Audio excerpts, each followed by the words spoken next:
मनोज जरांगे पाटील यांच्या ताफ्यातील गाडीला एसटी बसची धडक. सुदैवाने कोणालाही गंभीर दुखापत नाही. मनोज जरांगे पाटील सांगली जिल्ह्याच्या दौऱ्यावर असताना विटा कडेगाव रस्त्यावर मनोज जरांगे पाटील यांच्या सोबत असलेल्या त्यांच्या बीड येथील कार्यकर्ता किरण भगत याला आज एसटी बसने ठोकरले होते.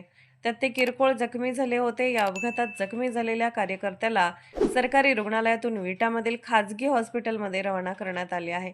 त्यांची तब्येत ठीक असून कोणतेही फ्रॅक्चर नसल्याचे एक्सरे काढून पाहिल्यानंतर डॉक्टरांनी स्पष्ट केले असल्याचे मनोज जरांगे पाटील यांनी अपघातात जखमी झालेल्या रुग्णाबद्दल सांगितले आहे. महाराष्ट्र वेद न्यूजसाठी मुख्य संपादक लक्ष्मण सनगर, कवठे महांकाळ. अपघात झाला त्याच्याबद्दल तुम्ही काय कारण करता? मला मी काय किरण भैयाला विचारलं नाही, कारण माझ्याच गाडीत टाकल्यामुळे ते बाबा किरण भगतला लागले.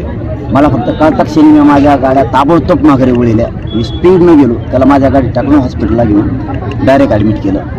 मी त्याला विचारलं नाही, पण मग पोरांनी सांगितलं की तो रोडला उभा होता आणि एसटीवाल्यांनी मागून धडक दिली, त्यामुळे त्याला पाठीला मार लागला, कमराला. पण आता पुन्हा असं म्हणाले की माझ्या काही गाड्या पुढं होत्या, काही मागं होत्या. ती गाडीवर बसलेला होता तो, आणि पाठीमागून एसटीनं गाडीला धडक दिली त्यांच्या, त्यामुळे मग ते उडून खाली पडला असं पोरं म्हणतात. आता सत्य पोरं सांगते नाच मीडियावाल्याला जाणून गेलं. आता त्याला मला ॲडमिट करणं आधी गरजेचं होतं. बाकीच्या कुठाने नंतर बघेल मी. बाकीच्या कुठाने काय एवढे विशेष नसते. लेकराला लागलं ना, त्याला पटदिशी गाडीत न्यायचं आणि उपचाराला न्यायचं.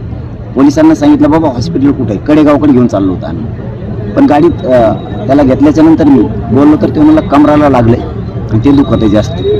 म्हणलं बोलतोय सगळं व्यवस्थित आहे. मग आपण गाडी पोलिसांना विचारलं हॉस्पिटल कडेगावला न्यायचं की विट्याला. ते म्हणलं विट्याला चांगले हॉस्पिटल, विट्याजवळ. पुन्हा गाड्या रस्त्यावरून पलटिल्या आणि स्पीडनं त्याला ॲडमिट केलं. त्याचे एक्सरे केले, ते केलेत. कुठेही फ्रॅक्चर नाही, काय नाही. कुणीही काळजी बांधवांनी करायची गरज नाही. एकदम किरण भाई व्यवस्थित